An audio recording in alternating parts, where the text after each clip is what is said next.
I have the privilege to introduce to you my sister, whom I love very much, and also a leader in thought about sustainability and social enterprise and a whole variety of other things, and I'm happy to say also a co-founder of Kin Global. Stephanie. Thank you.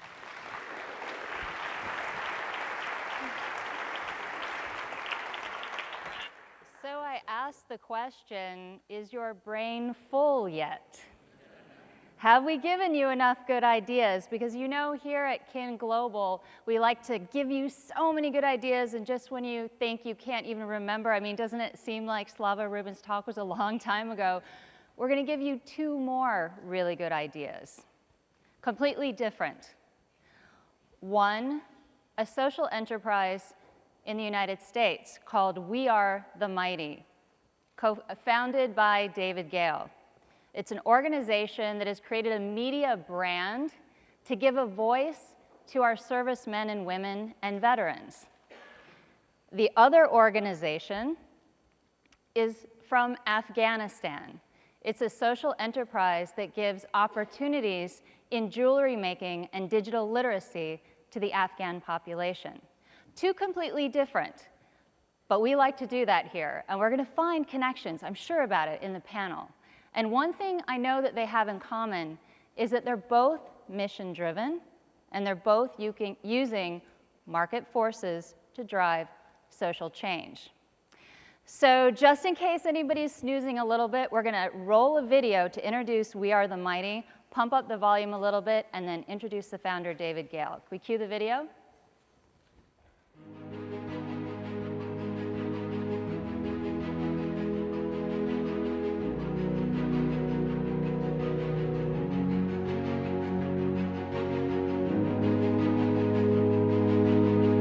There are 25 million men and women who have served our country, and over 100 million direct family members.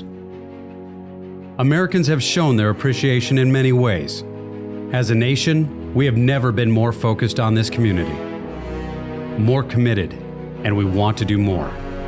Now, there's a media brand devoted exclusively to serving these exceptional men and women. We Are the Mighty.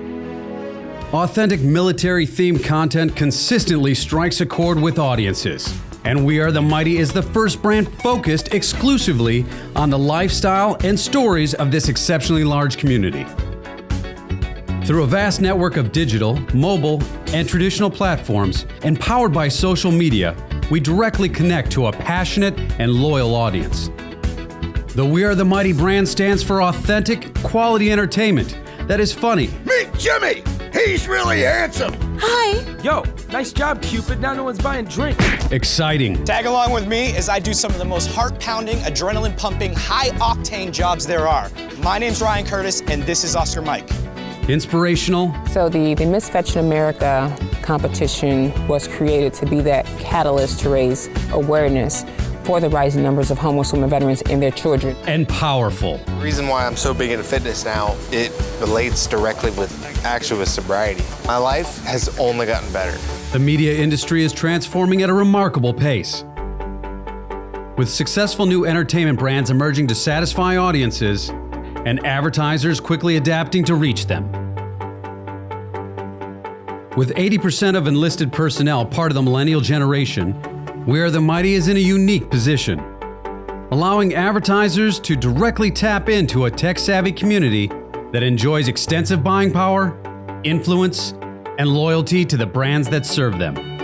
We Are the Mighty is a double bottom-line company with a powerful economic model for a market of over 130 million people in the United States alone. We're committed to hiring vets, supporting veteran-owned businesses and nonprofits, and serving the men, women, and families of the armed services community while building a successful media brand.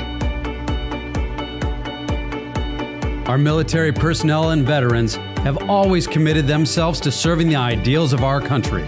Now, as hundreds and thousands of men and women return home, the needs are great, but the opportunity is even greater. We Are the Mighty. Help me welcome David Gale.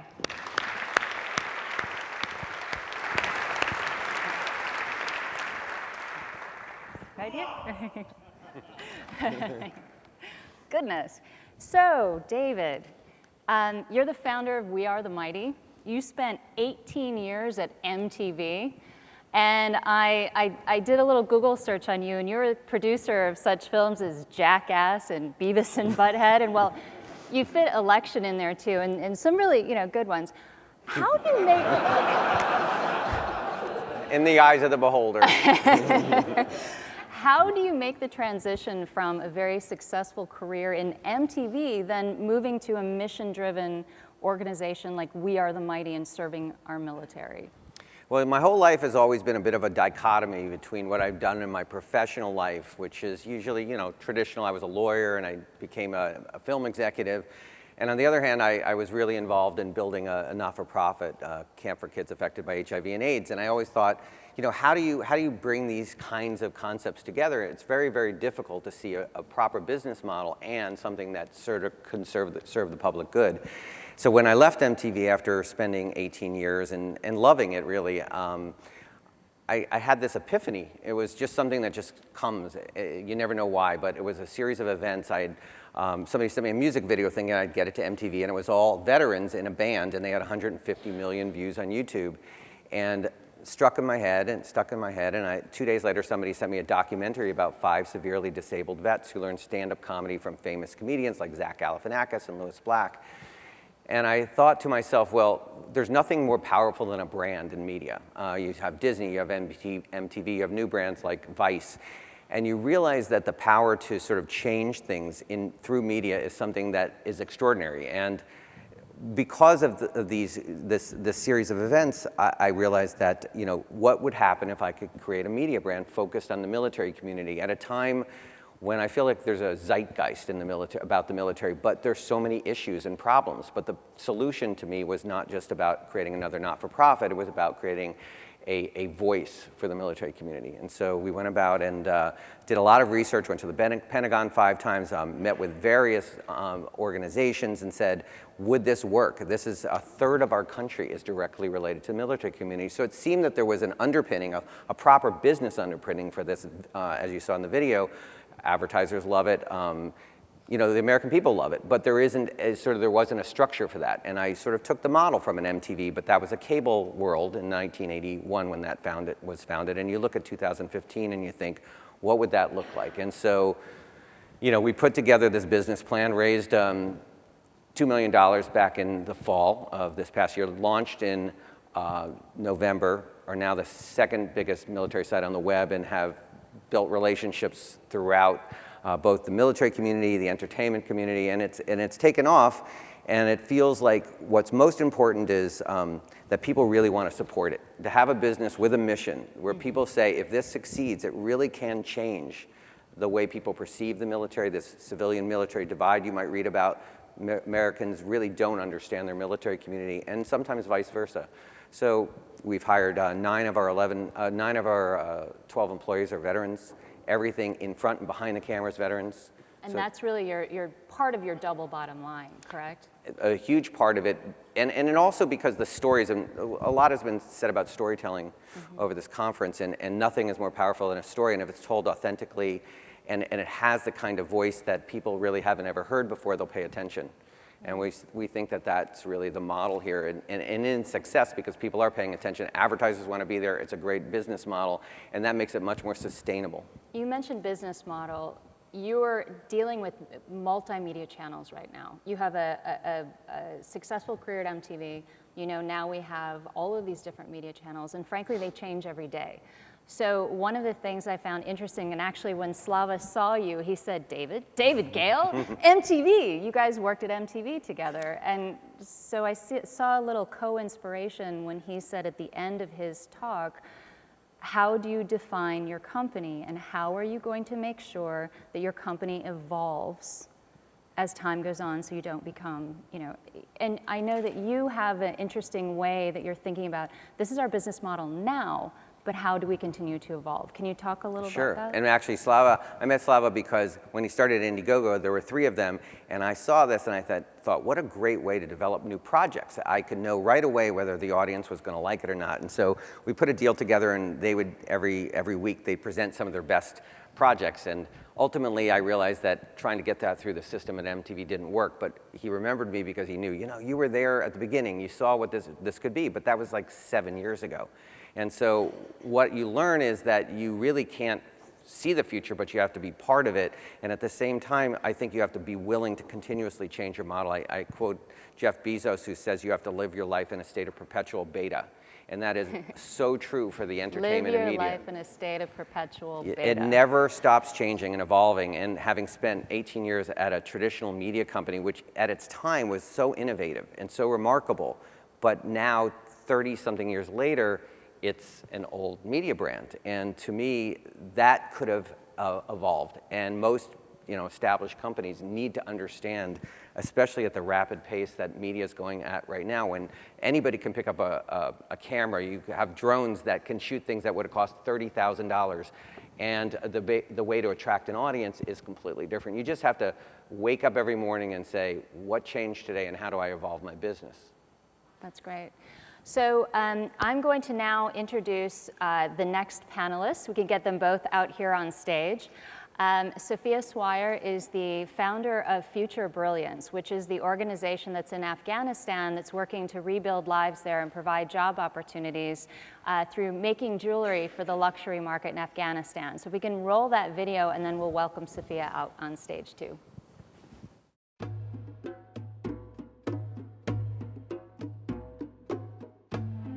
Afghanistan, the crossroads of civilizations. With a unique history of art that permeates Afghan craftsmanship today. Afghanistan is one of the most mineral-rich countries on earth. Emeralds and rubies and tourmaline and lapis, chrysocolla, amethyst, aquamarine, kunzite, spudamine. It has spinel in the north, right up on the Tajik border. So it's one of the most rich and varied countries on earth as far as gemstones are concerned. And in fact, the oldest mines in the world can be found at Huran wa Munjan in Badakhshan. The lapis mines are the oldest known mines in the world. They're probably over 7,000 years old. Working with Future Brilliance in Jaipur, India, young Afghan artisans are trained in the most up-to-date techniques to marry tradition with modern manufacturing. What we're trying to do here is create a brand, Ayenda, that will be owned by the cooperative, that will invite guest designers in from abroad. So we have here now Paul Spurgeon, Annie Fenster-Stock and Anna Ruth Enriquez. Guest designers will come in and develop lines, but the brand remains Ayenda. And the students themselves are co-creating these different lines. It's been pretty marvelous because the students have been really enthusiastic, very talented, really wanting to learn as much as possible. I've sat down with a number of them on the designs themselves, and they have been so dedicated, so focused, so really wanting to make this happen. So what we're trying to do is give them the skills to be able to produce product on a sustainable basis, to supply the top stores in America and in Europe and in other parts of the world. If we can capture the value from the gemstone mine to the retail client, you're looking at margins of several 100%, I mean at least 300, 400%, as opposed to the 20% margin they're relying on at the moment. من 15 سال از سابقه کاری دارم. سابقه در خانه خود ما کار میکنیم. ولی یک کمپانی داریم. و آرزوی من این است که بعد از اینکه من از اینجا برم دوباره به وطنم پس امی چیزی را که من خواندم به دیگران درس بدم. And to watch those women shine and grow in confidence and transform from shy, retiring girls from rural areas who'd never been outside Afghanistan to being confident international businesswomen has really made my heart soar. From the deepest, most vibrant blues of lapis lazuli to the purest gold, Afghan-made products bear the skill and passion of countless generations.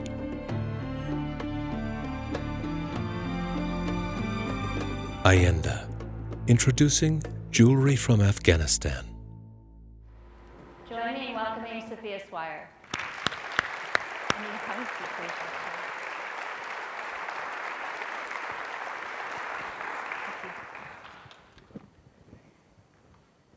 Sophia, thanks for joining us.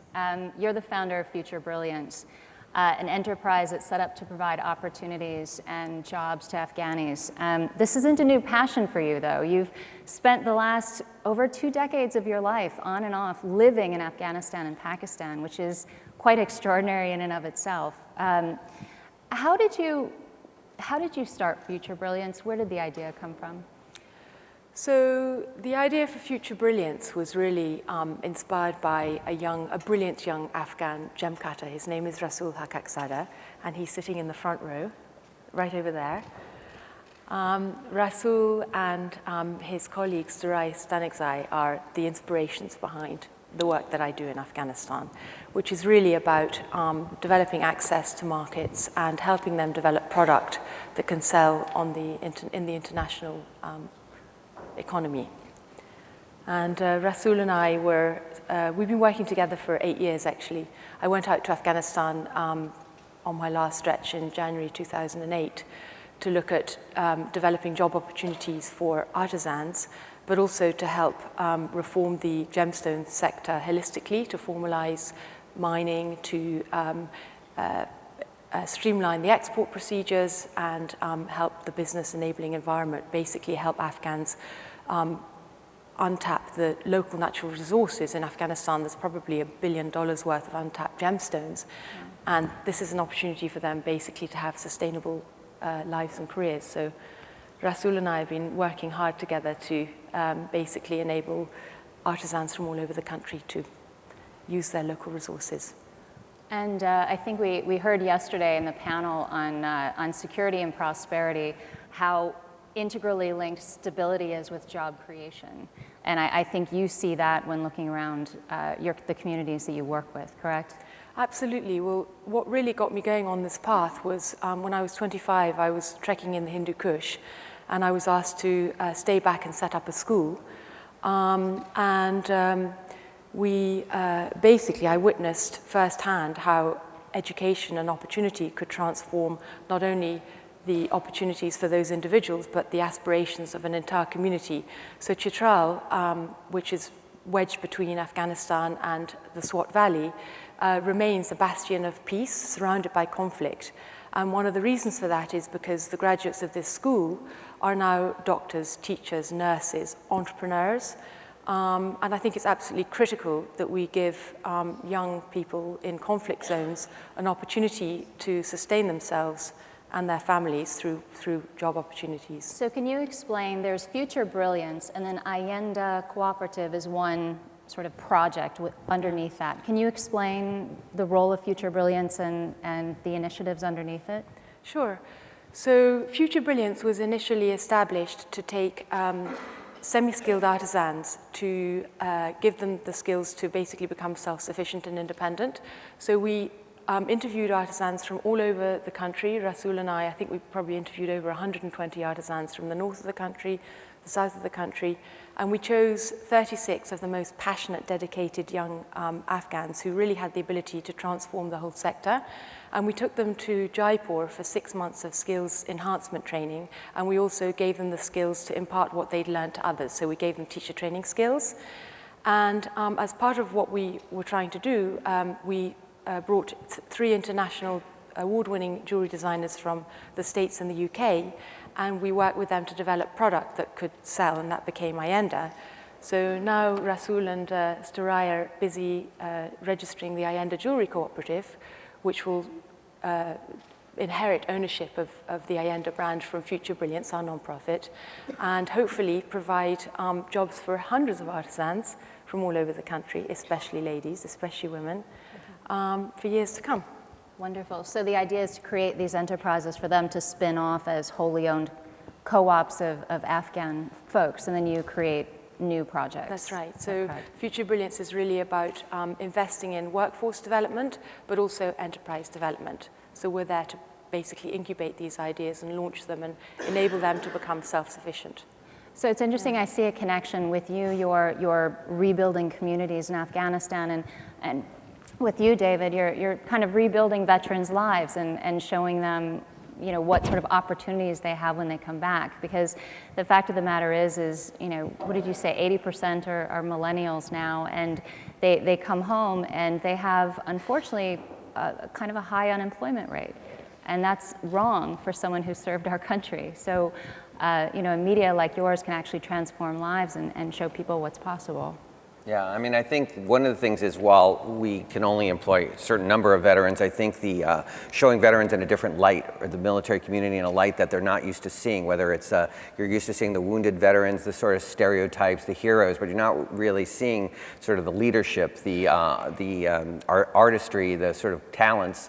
And so through media, you really can change perceptions, and it just happens kind of naturally. You don't want to force it. You don't want to kind of like beat people over the head with the message. That's actually the most easy way to turn people off. I did learn that if you show them Beavis and Butthead, then when you tell them they should get out to vote or practice safe sex, they actually will listen to you, right? Or rock the vote. So it's very important to sort of normalize the way people see a community like this, as opposed to sort of how often we are skewing it in a specific sort of agenda, whether it's a political agenda or otherwise. And so I think the same thing with Sophie. It's like inspiration is part of the message. You know, it's not just about each person you can employ, but sort of the initiative that you can create and sort of the mindset.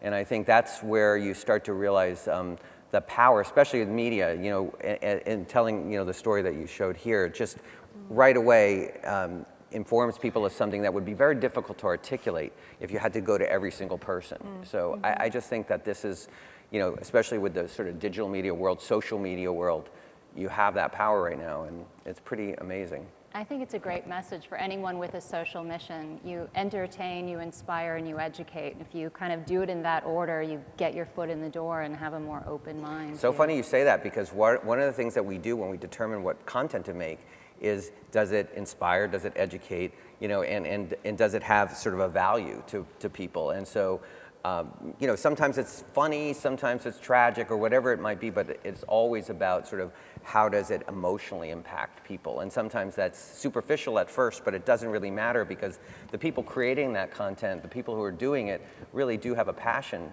you know, for what they're doing. So where do you want We Are the Mighty to be in 5 years? Well, you know, I use references like Disney and MTV, and I believe that we're now starting to see new media brands that are developing that are as synonymous with, you know, that particular community or culture that, as you could imagine, those other brands were. And I do believe, since we have such a tremendous amount of you know, of experience with the military on one level, but really haven't really had the intimacy that sort of media can provide, that wherever you might see it. So we call it a brand, and not just like, it's not a digital channel, it's not a website. Yes, we have all those things, but we're talking about doing like a South by Southwest for the military community. How to bring a community together, movies, television shows, lecture circuits, anything that would relate to the community, being a nexus for that, way beyond just the simple individual stories. Oh, that's fantastic. So knowing what you know now, do you have, what advice would you have for an entrepreneur with a social mission? Should I go first? You go first. So I think all enterprises require a balanced team. That's something that they were saying earlier, that you have to identify your own strengths and weaknesses and make sure that you build a very, very strong team. But beyond that, I think if you're doing mission-driven work, you need to remember to look after yourself. And I would urge anyone entering into this space to develop a really strong spiritual practice and to remain connected. Take time out, renew constantly, because the slings and arrows will come at you, so you need to be strong inside.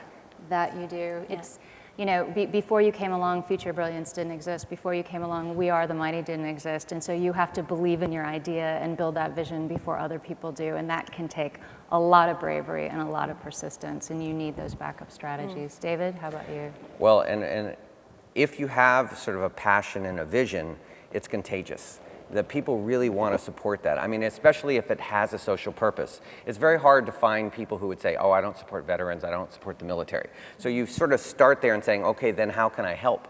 And that has resulted in all kinds of introductions for me to be able to open doors that I never would have been able to open, because that social mission is so clear in the business model.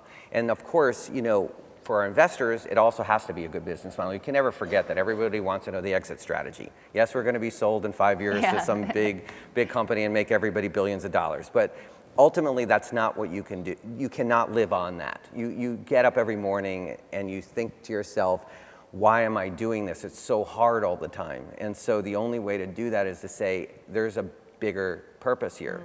And having had a really wonderful career that I really enjoyed, you know, there are so many frustrations along the way, and you're constantly asking yourself, but you're getting a paycheck. And so when you're not getting a paycheck, then you better have something else. And yes, the vision of making a lot of money can be helpful, and I think a lot of young people today see such success, and they get, I guess their purpose kind of can get distorted. They just see how much money somebody can make at 20 years old, and instead, what I learned after being much, much older is it is just so much more fulfilling at any age to know that what you're doing will make a difference.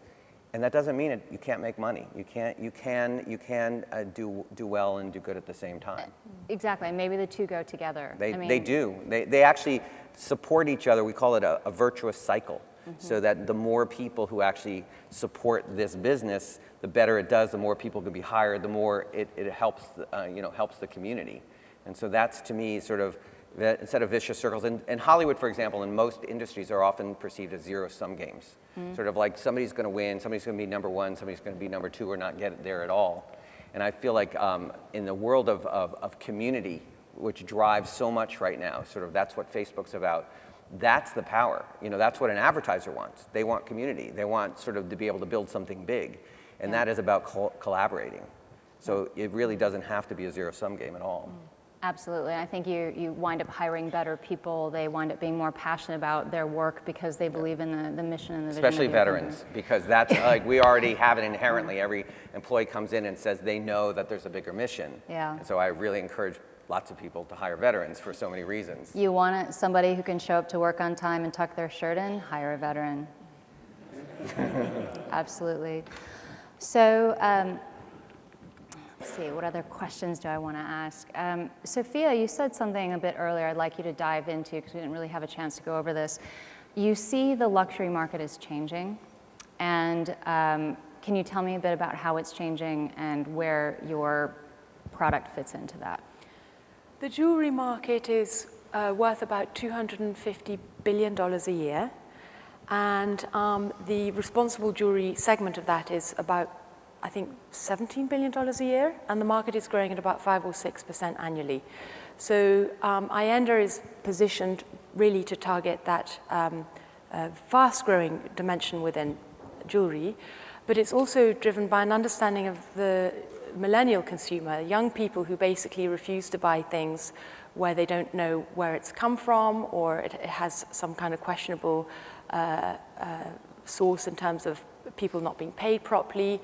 So we're branding Allenda to target this socially conscious consumer, basically the young, the 18 to 30-year-old. And that's the fastest growing segment in the luxury market, and it's one that brands would do well to wake up to. Oh, that's fantastic. And I sort of, you know, I hear you both talk, and you're both talking about, you know, mission-driven enterprises and how important that is. And I see this, as I mentioned before, rebuilding lives and on both your sides. And I almost feel like you're chatting backstage about things that you could do together, which I find so exciting, whether it's, you know, bringing video crews there and seeing great stories of veterans doing these things. And I know that you're involved with Team Rubicon as well. Yeah, I mean, just, you know, they are one of the most extraordinary organizations, and just by what they do, which if those of you who don't know Team Rubicon, they have veterans of all different generations, tens of thousands of them, who immediately go to disaster zones anywhere in the world, whether that be Nepal or a tornado or a flood someplace.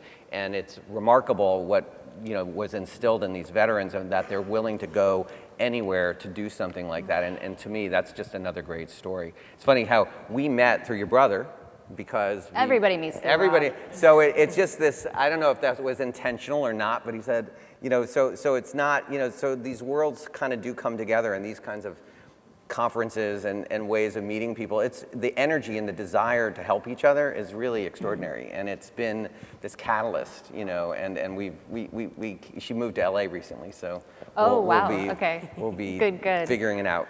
Well, David, one of the things I want to say is that you strike me as a really nice person, and you could say that, but when you say it in LA for a movie guy, that is a big deal. I mean, probably why I'm not in the movie business anymore. But actually, we want to get back in the movie business. But you know, I think that, you know, there's just I really appreciate that. But there's a lot of great people in the entertainment industry, and one of the things I want to do is sort of galvanize that. And sort of, I think, you know, lots of publicists and people, you know, represent actors and writers. They're all like, what can we do to help? It really is a unifying you know, concern right now. It's something that I don't think you know, anybody would say isn't important, you know, to support veterans, but also to sort of do change this narrative. But thank you for the compliment. I'm not good with those. Well, I do wish that We Are the Mighty has the most success in the world, and I hope that you find a way to work with Future Brilliance and Ayenda to kind of help the lives of Afghanis as well. And can you all join me in thanking both David and Sophia for being with us today? Thank you very much.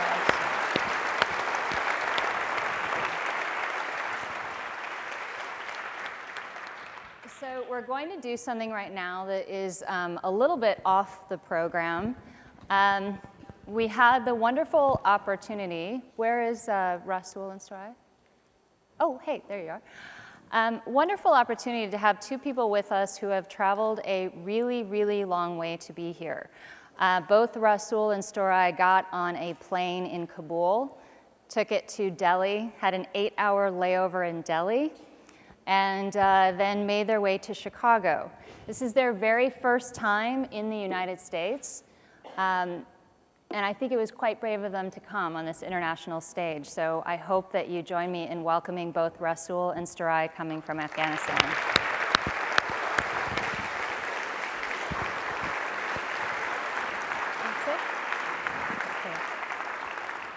Okay.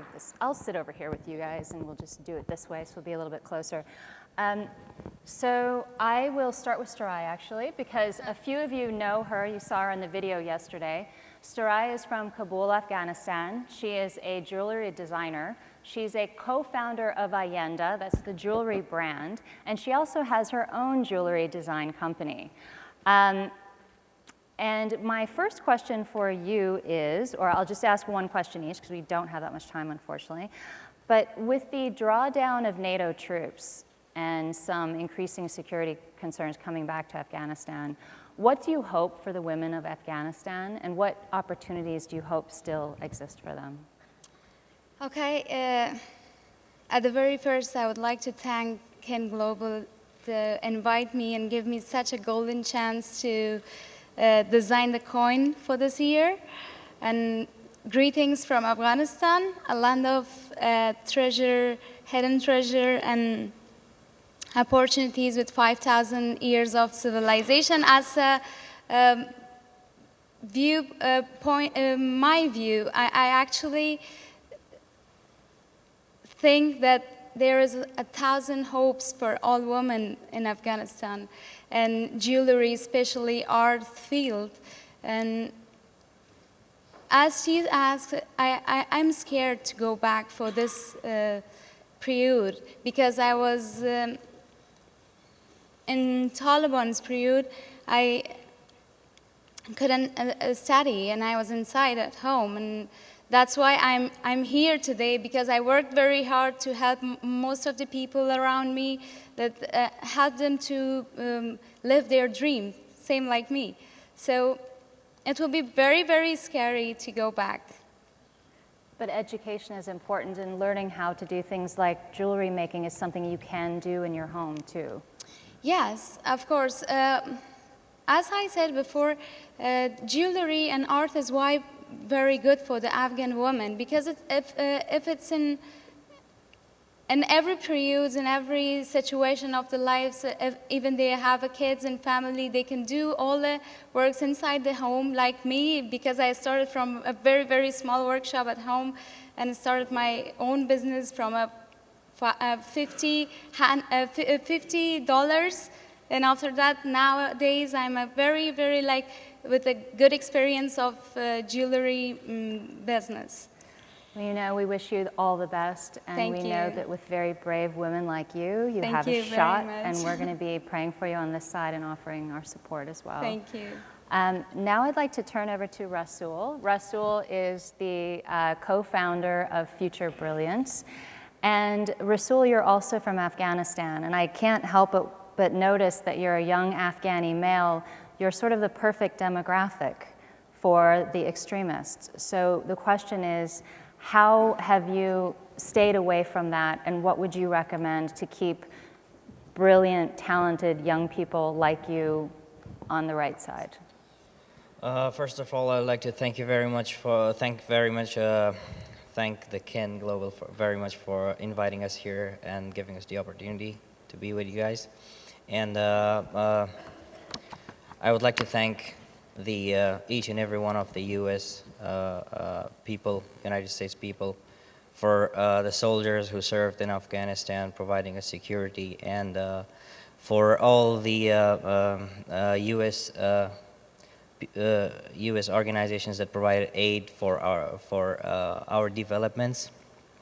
And I believe that it's the opportunities that keep us from doing extremism and everything that's not legal, and that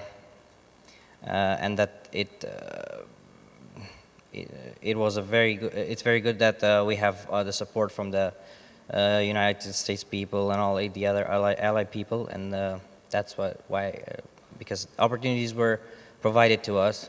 That's how we have been avoiding to. Well, that's what it's about, right? You provide someone with an opportunity, you give them a job, you give them an opportunity to live to their fullest potential, and they don't make the wrong choices. So yes. That's why you created Future Brilliance, to hopefully offer more people like yourself the ability yes, to... that's the aim. That's the aim of providing opportunities to all the youth, as many youth as we can, by Future Brilliance, by training them in making gemstones and jewelry and any other arts. And like you know, we have I and Sarai have co-founded the Jewelry and Gemstones Cooperative, and we have gathered companies who make jewelry and gemstones, and because there is a lot of stones and a lot of minerals and everything else in Afghanistan, so there are opportunities in Afghanistan for the youth to go ahead and make businesses for themselves. And the step we took, that we made the Ainda Cooperative, it's one of the first steps to provide opportunities for as many youth as we can. I think the important part is that a cooperative, right? So you're looking at equitable distribution of this great wealth that Afghanistan has, which will be one of the keys to stability. You guys are brave to be here. By the way, your English is fantastic. Apparently they learned it on watching movies, which I still can't believe. Well, I had to learn at the English and Computer Academy for 2 years, but you don't get the accent from the Afghan teachers, but you have to practice and watch a lot of movies to get the accent right. Get the accent. Oh my God! Okay. Improve your listening, reading skills, and everything else. Rasul, Sarai, thank you very much for being here. Thank you. Thank you.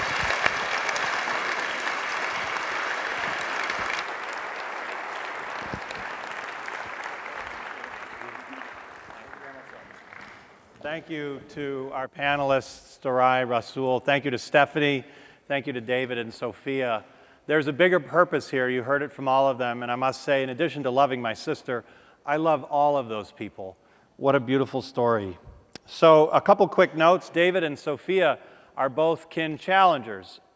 A kin challenger is a Kinian who provides a challenge to a student team at Kellogg. Student teams applied through a competitive process to be part of a class called the Kin Challenge. And Kinians like Howard Tolman, Sophia Swire, David Gale, and others posed challenges to them which they engaged throughout the quarter. And we'll hear more from them tomorrow at Kin Global. And furthermore, I want to take a quick note to thank the student leadership team, the Kin student leadership team of 8, some of whom are with us today have spent countless hours over the past 9 months to help us make this happen. Let's give them a round of applause if they could stand up for a moment. Great.